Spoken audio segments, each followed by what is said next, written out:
What is up, everybody? Welcome to Eagles versus Ravens preseason preview. We are breaking down the top storylines, matchups, news, top 3 Eagles players to watch. Guys, if you're watching, please be sure to like, comment, subscribe wherever you're watching.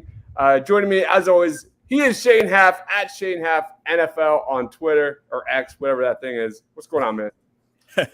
Not much. I still don't know what to call it. I don't know if I say follow me on Twitter.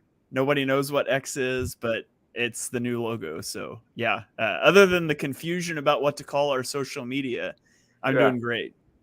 Love it, man. One of the best Eagles follows there is. Another great Eagles follow right there. He is David at PHL Eagles News. Does an amazing job at PhillyCoverCorner.com. What's going on, David? You're far too kind, and I can't match that energy. But I'm ready for the show.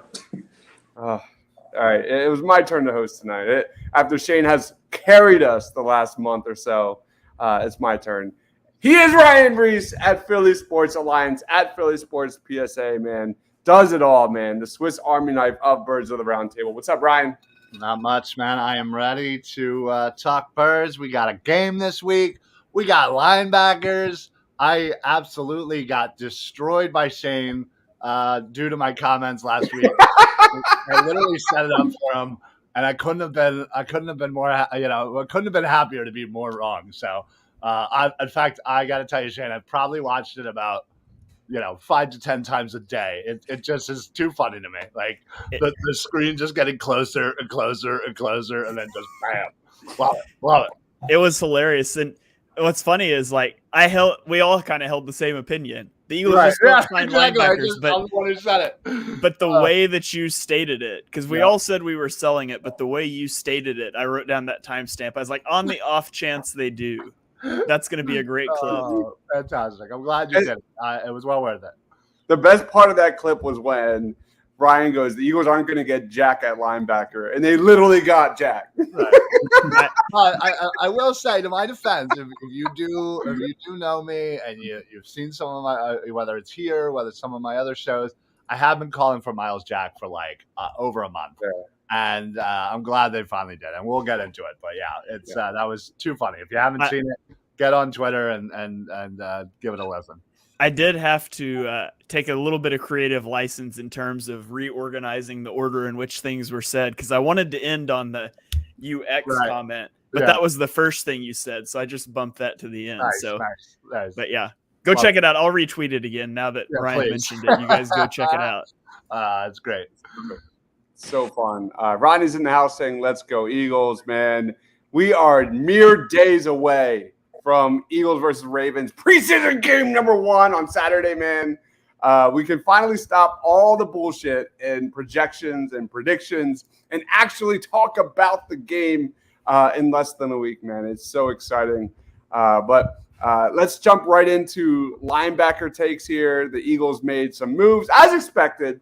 And I don't know if they're done making moves, but bringing in Myles Jack at linebacker, Zach Cunningham at linebacker. I guess I'll lead us off. On the surface, I really like it. They're 1-year deals each. They're like $2.5 million. They don't really cost you anything. You look at before adding Jack and Cunningham, the Eagles' most experienced linebacker was Morrow. The other 4 linebackers on the roster before Sunday had a total of 1 career NFL start between them. And that was my man out of Temple University, Sean Bradley. You look at Myles Jack and Cunningham, man, they have a combined 171 starts between them. I'm excited to watch them play. That being said, I wanted to kind of start off the show with that, because the more you kind of dig deeper into these guys, the more concerns and question marks I have on Myles Jack. He's got a big name, but the production has been the exact opposite. In 2022, he played 15 games, 13 starts, nearly 700 snaps, just 3 tackles for loss, 0 sacks, 0 forced fumbles, 0 fumble recoveries, and 0 interceptions. You look at Zach Cunningham. He had an injury-ridden 2022, only played 6 games, 24 tackles. Again, a goose egg across the board. 0 interceptions, 0 forced fumbles, 0 tackles for loss. The Eagles were the 4th best team in the NFL in defensive takeaways. I don't know the fit. I just don't see the fit. Then you go beyond that and you look at maybe they're good in coverage. Cunningham had a passer rating allowed of almost 130 on 112 coverage snaps last year. Myles Jack had a passer rating of 15.9 on 351 coverage snaps last year. For reference purposes, Kaiser White passer rating allowed was 89.9, and TJ Edwards passer rating allowed was 76.4. I'm sorry I'm not drinking the Eagles Kool-Aid this year. So I started out here. I was excited. When you look into them deeper, maybe they bring one back, but they are bodies. I'll throw it to you, Shane. Yeah. You remember last year when the Eagles signed Jaquiski Tartt in the training camp, and everybody was like, yes, the Eagles are finally addressing safety. And I came on this podcast and said, Jaquiski Tartt won't even make the team. And he didn't even make the team. Now, I'm not saying that these guys are not going to make the team, because honestly, there is nobody, like absolutely nobody. If you're like 6'3", 200 plus pounds, and you're an Eagles fan watching this, show up to the link on Saturday. They might put you into the game. Like, they don't have linebackers. It's so bad, especially with Nakobe Dean nursing an injury. So I think one or both are likely to make this roster. I just don't think they're going to make much of an impact. Of the two, I'm more excited about Zach Cunningham than I am Myles Jack. He's kind of like your thumper, plays the run, racks up a lot of tackles. I think it was in 2020 he led the NFL in tackles. So kind of like TJ Edwards, not good in coverage, but he's also big. 6'3", like 238, I think it was. And so when you have Nakobe Dean, who's small, Nicholas Morrow, who's small, Sidney Brown, who we think is going to play and is small, like, it's nice to have kind of a thumper. And so I think he's got the best shot. But, at the end of the day, you just want to not have Nate Gary level linebacking, because the Eagles are never going to have Fred Warner level linebacking. We just don't want him back at Nate Gary level linebacking. And so this helps you raise that floor a little bit. It does nothing for the ceiling, though. Can we never put Nate Gary and Fred Warner in the same sentence ever again? That's disrespectful to Fred Warner. What are we doing? You shouldn't even be able to say those two names in the same podcast, if we're being honest. Yeah. I can't believe you brought up Nate freaking Gary now, right? Oh my God. Ryan, what's your take? Listen, yes, I do like the names. Yes, they have had previous success. But yeah, they are a few seasons removed from playing at a high level. Now, granted, Jack is 27, Cunningham's 28, so that they're still right there. They're still young enough to still come in and listen. They both were on new teams the previous year. Maybe it wasn't a fit. Again, like you said, Cunningham a little banged up. Maybe a little health here, a new system. Again, you're going to be surrounded by a much better team than you just were previously on. You never know. You never know the fit of a player in a system. Again, I think that's really just the hope that something clicks in one of these two guys. But as Shane said, man, I mean, you have nobody. I mean, you literally have nobody. They finally got rid of Davion Taylor. Which, again, I think if they were holding on to him this long, I figured they'd at least try to use him. But no, they decided to cut him loose. And yeah, you have Nakobe Dean, a little banged up. He'll be fine for the regular season. Morrow, again, has a little experience, but again, not a big name. And then Sean Bradley. That's basically it. I mean, you have Ellis and a couple other guys. Yeah. But I just think that the talent level that's on the Eagles at linebacker was so depleted that bringing in these guys will only help. They're veterans. They will possibly help some of the younger guys there, especially, Dean. So I just don't think it can hurt. I mean, again, if they don't end up working out, you're not paying them much. So, but they're at least one of them is absolutely making the team. That's for sure. And honestly, both of them just because of necessity. Yep. David, quick thoughts on Myles Jack and Zach Cunningham. I mean, my first thought was it was expected, but the benefits of it is they had no depth. the entire Eagles linebacker room had like 46 combined starts. Ellis had 29 snaps at linebacker last year. Bradley had 0. They had absolutely nothing. There's no risk in doing it. Gives them competition. It should help against the run. My biggest concern is they still haven't addressed a linebacker that can cover running backs. And in our division, when you have Pollard and Gibson and Saquon, that's going to be a real problem. And I know Dean might try to do that role, but nobody knows if he can or can't. So I don't know. It's a no-risk move. They had to do it. They're free. They're cheap. This isn't CJ, GJ from last year. Like, this isn't a big splash right before camp. That's not what this is, but they'll help. Yep, absolutely. But hey, listen, maybe as Shane mentioned, when they signed Tart, everybody got a little excited. He wasn't really the guy, but then they eventually made the move to get the guy. So maybe this is a little precursor, before they go ahead and make a move to get a guy. So you never know. I can't believe I'm about to say this, but if the Eagles trade for a linebacker during the preseason, I'll just set it up. You can put the X over my face. It's not going to happen. The Eagles are not trading for a linebacker. Come on, guys. Now I want it more than anything in this world.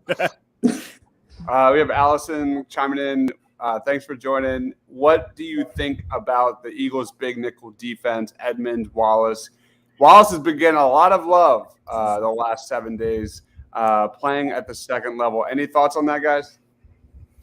Yeah, I mean, it's fine, but that's going to help you in coverage and it's going to hurt you in the run game. And so last year, the problem was the Eagles had trouble stopping the run. It's why they had to move to those 5-man fronts. So I would rather be able to stop the run in a normal defense and figure out the coverage from there than have to get really heavy on the front so I can put safeties in at linebacker personally.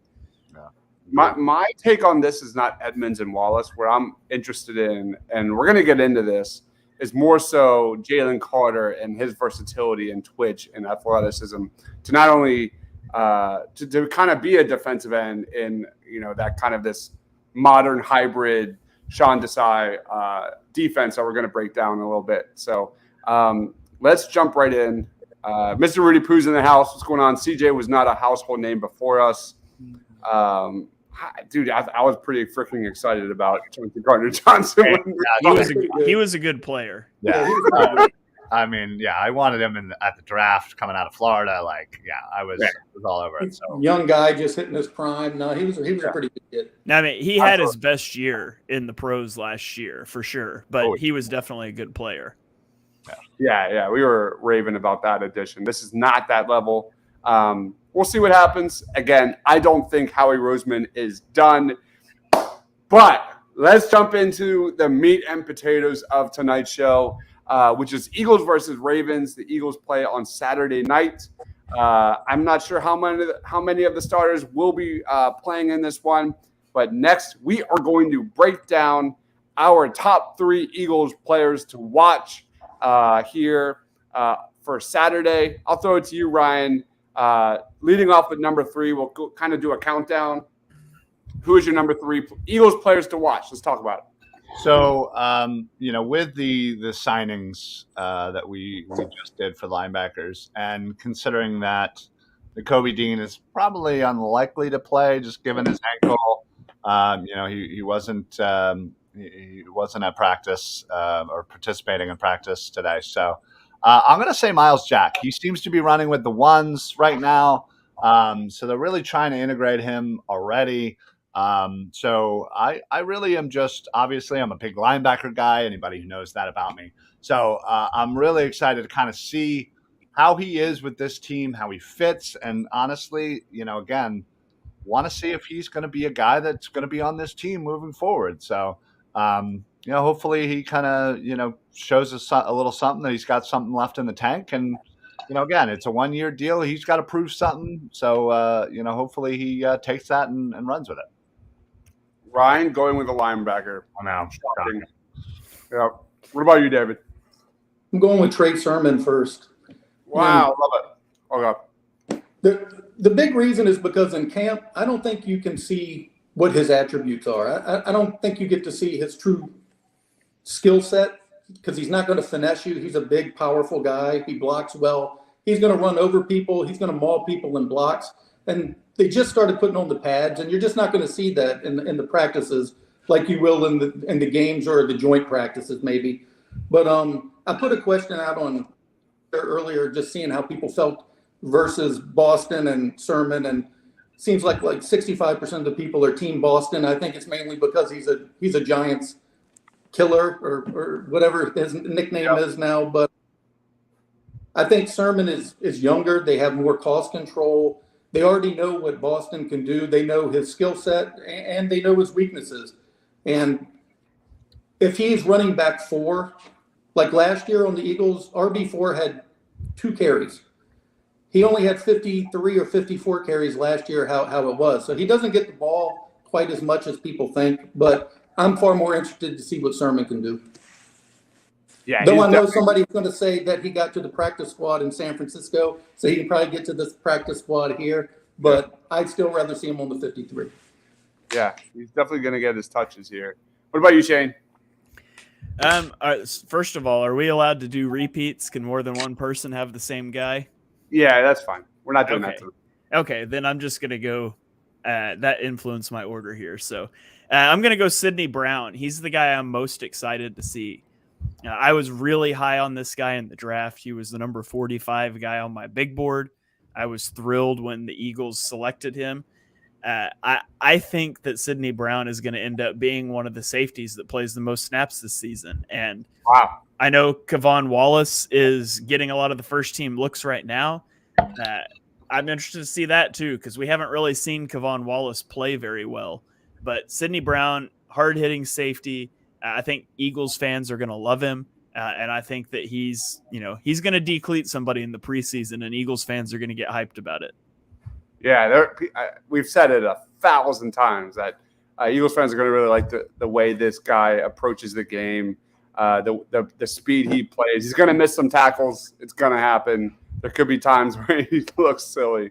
But when it clicks, the dude plays 200 miles an hour. Number 3 for me, and my man, Mr. Rudy Poo, nailed it. It's David's guy, who he raved a lot. I don't know if he's got him on his top 3 list, but Joseph Ngata is my number 3 here. This guy has been kind of the Hank Baskett or Paul Turner, if you will, of Eagles camp, man. People are loving this guy. Smooth pass catcher, decent ball skills, elite catch radius. Doesn't have that runaway speed, that breakaway speed. He's not a great separator. He's got some injury concerns, but I'm really intrigued at this guy's ceiling, as David said on a previous show, man. He played within a broken offense at Clemson that included a first-year quarterback, a 5-star recruit quarterback, but very erratic, way up and down kind of season. He also played with a first-year coordinator that was fired just a few months ago. He's got a big body at 6'3". If he learns how to use that size, that 6'3" plus size, shows some ability to block in the run game, maybe he could be that Zach Pascal for this Eagles offense. And everything we have learned about this dude from camp, man, has been more of the short to intermediate areas of the football field. I think most importantly as well, there's clear chemistry between him and Marcus Mariota. So Saturday, this guy could be one to watch because the targets could be going his direction. So give me Joseph Ngata for my number 3. And I know David's really pissed off at me right now. I'm writing somebody else's name down. I'm trying to look at All right. Ryan, it is your turn for number 2. Okay. So I'm actually going to be kind of curious as to see Tyler Steen, where he's going to be playing. Again, considering that most of the starters, are probably not going to be playing. Is Juergens going to be out there at right guard? Is he going to be, kind of taking the night off? Is Tyler Steen going to kind of be out there in some capacity to start? Or, again, I just kind of want to see how that shakes out. And, yeah, I'm really just interested in where Steen is out there and how he performs. So want to see what we got with him. Yeah, Tyler Steen's a great one, man. Really excited. Very interested to see how that Cam Jurgens, Tyler Steen situation figures itself out on Saturday night. John Jones in the house saying, "Hey guys, first time. Thank you for joining." Mr. Rudy Poo says Greedy is his guy to watch. Oh, interesting. Yeah, I mean, to be fair, I'm excited to see what he's got. So that leads us to David. Who is your number 2? Well, I had Nagata. You can pick him. Yeah, we said we could repeat. It was Nagata versus Oz was like how I wrote it down, because I've taken a lot of heat because I projected that I don't think Oz is making the 53, and the reason is because I just don't know what his role would be. Nagata, at least, like you had mentioned, can do the dirty work that Zach Pascal did last year.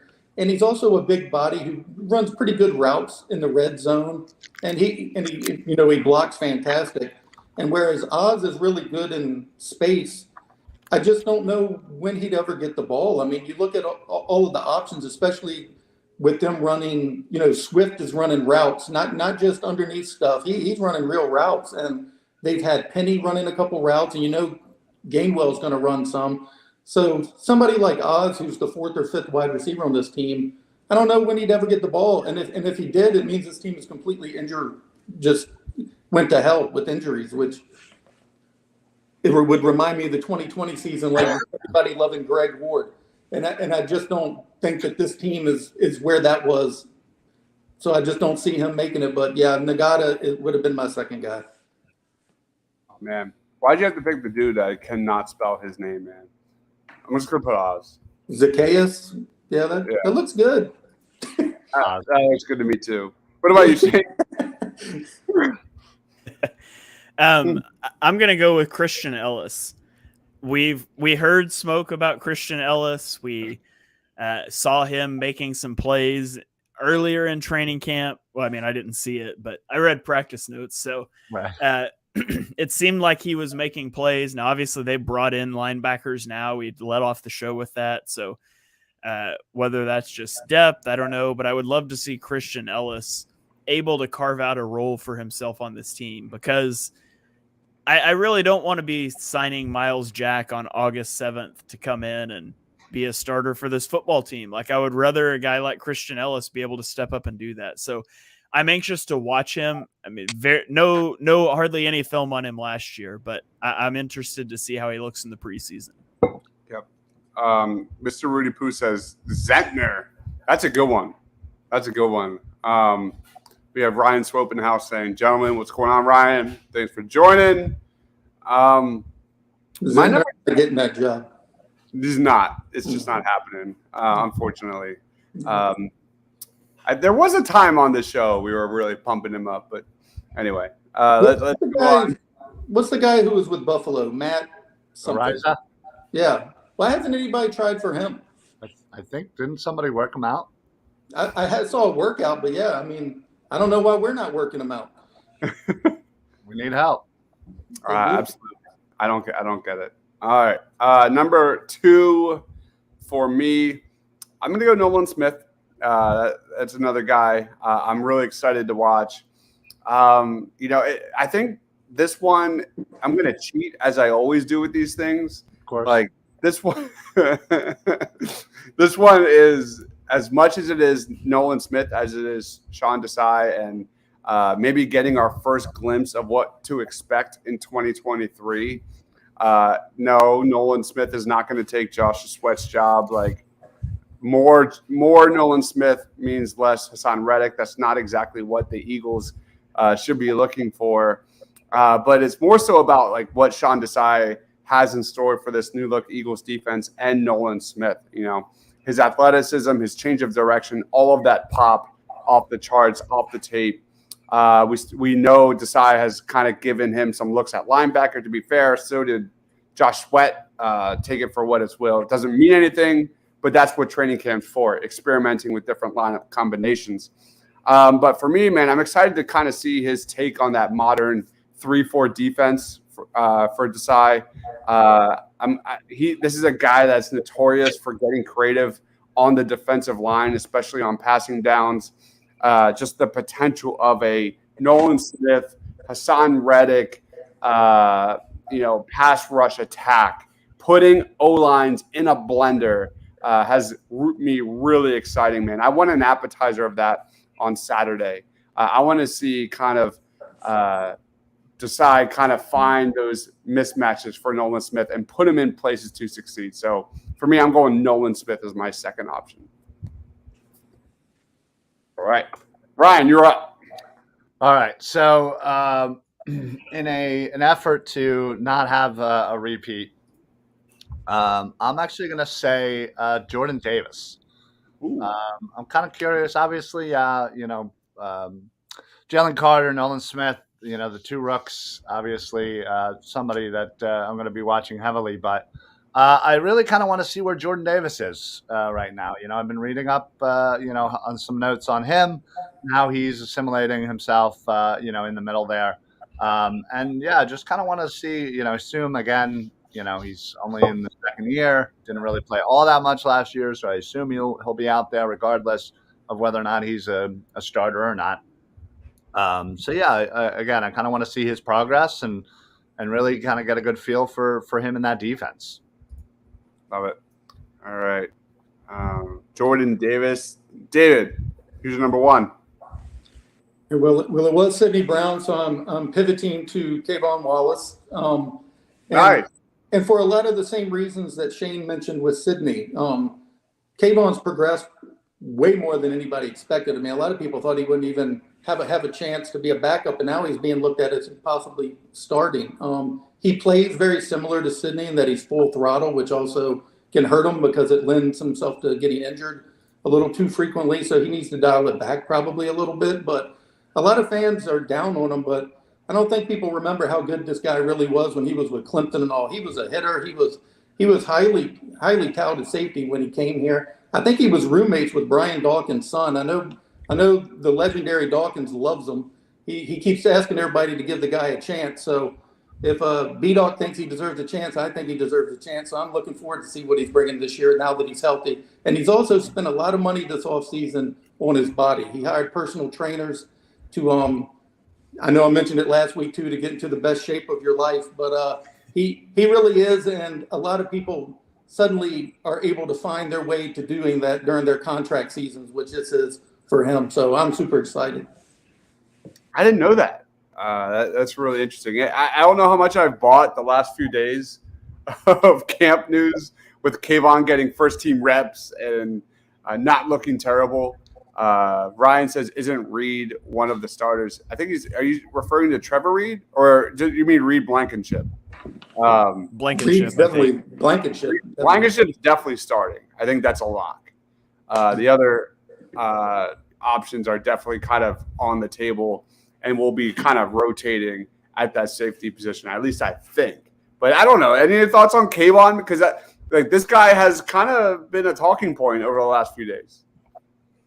I mean, I just need to see it. I've been hyped about Kayvon Wallace before, and it hasn't turned into a lot. So out of his draft, he was the guy I was really excited about. Day 3 pick, 4th rounder, I think it was. And I thought he was a steal. And, I would love for him to come prove me right now in his 4th year. But so hopefully him or Sidney Brown, or heck, maybe they just both be good and the Eagles could actually have depth at safety for a change. That'd be nice.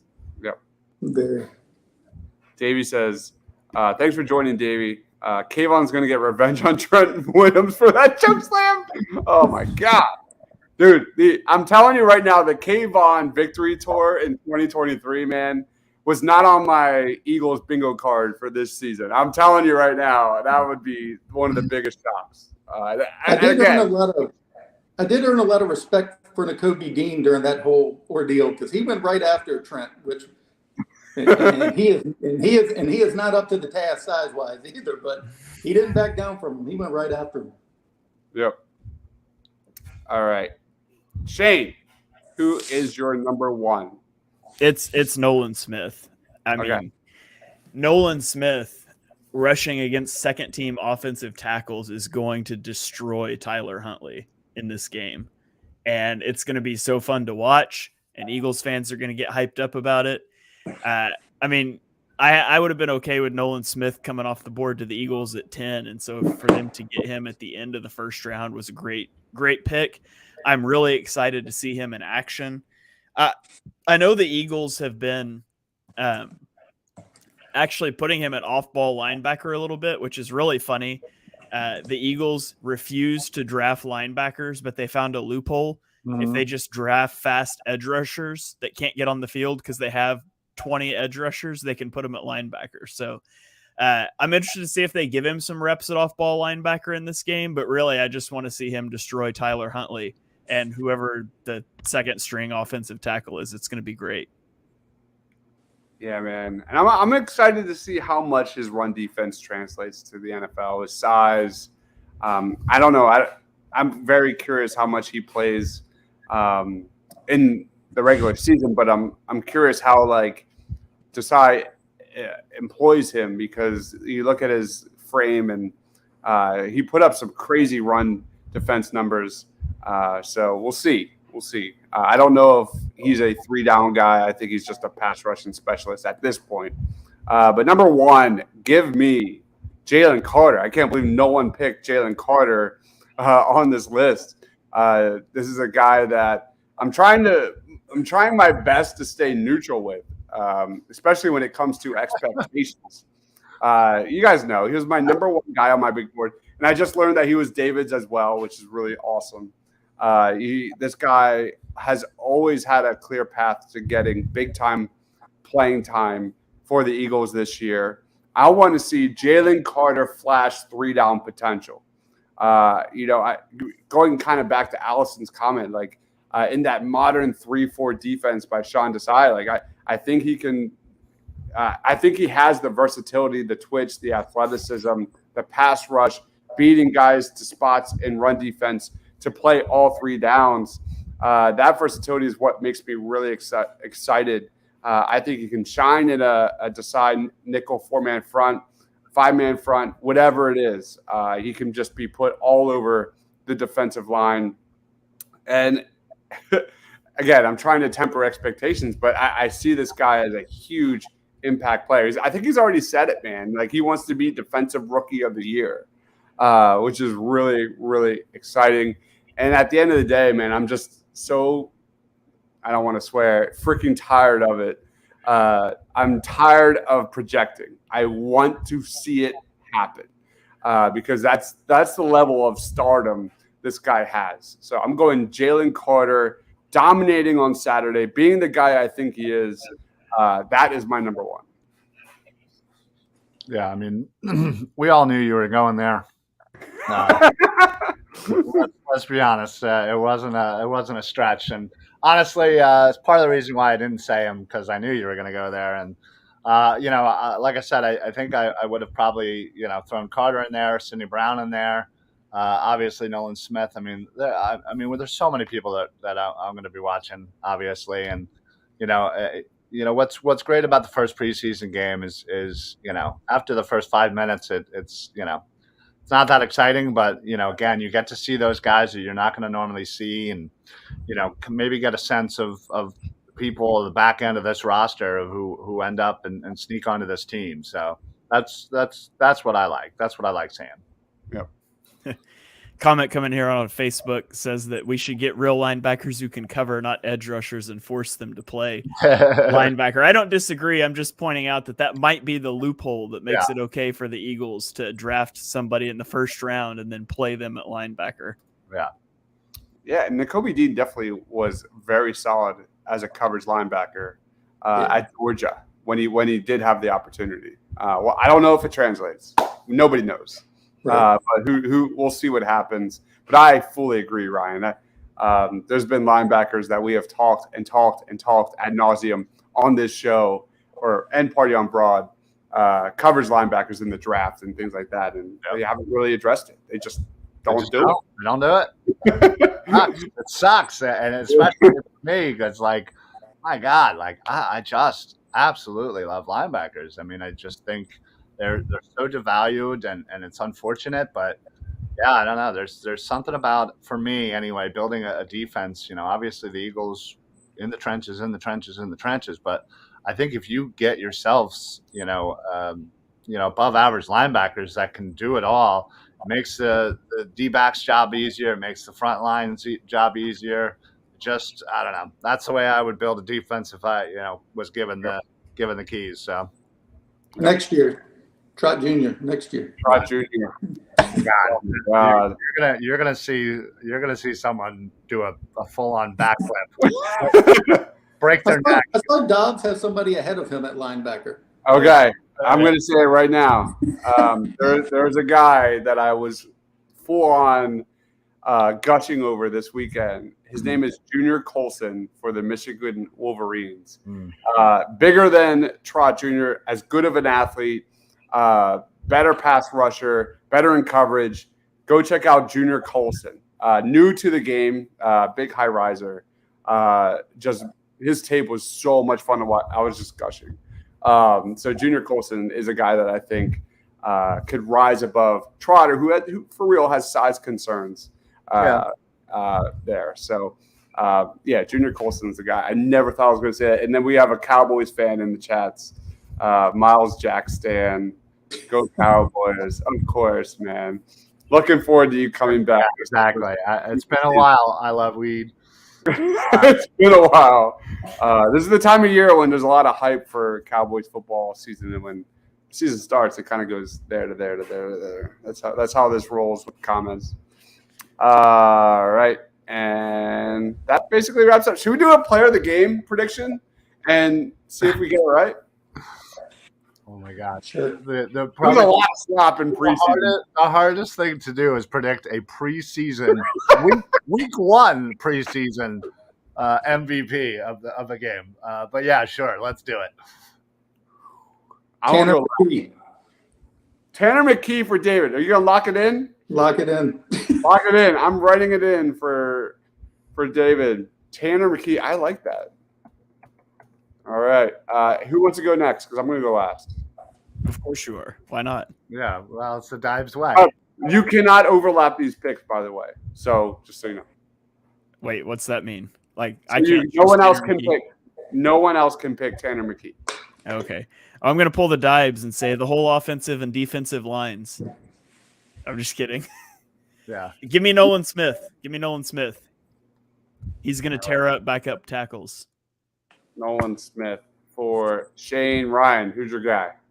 So my Dives answer is the Philadelphia Eagle fans are going to be the MVP now that Eagles games are back. But in all seriousness, I am going to go. I'm going to go with Trey Sermon. All right, Trey Sermon for Ryan. Yeah, I don't think it's going to be Carter. I don't think it's going to – I don't know how much he's going to play, if he plays at all. Oz is a really good pick just because he's got experience. I'm going to go Oz. I think I want the early W in this thing. I'm going to go Zacchaeus for my player of the game. It's not going to be Ngata.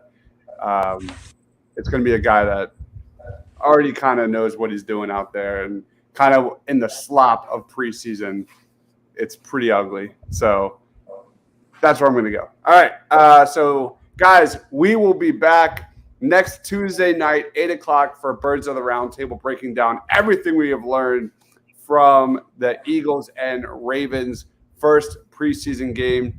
To finish this thing, let's throw it to Ryan, man. Plugs, time's yours. What do you got going on over at Philly Sports Alliance?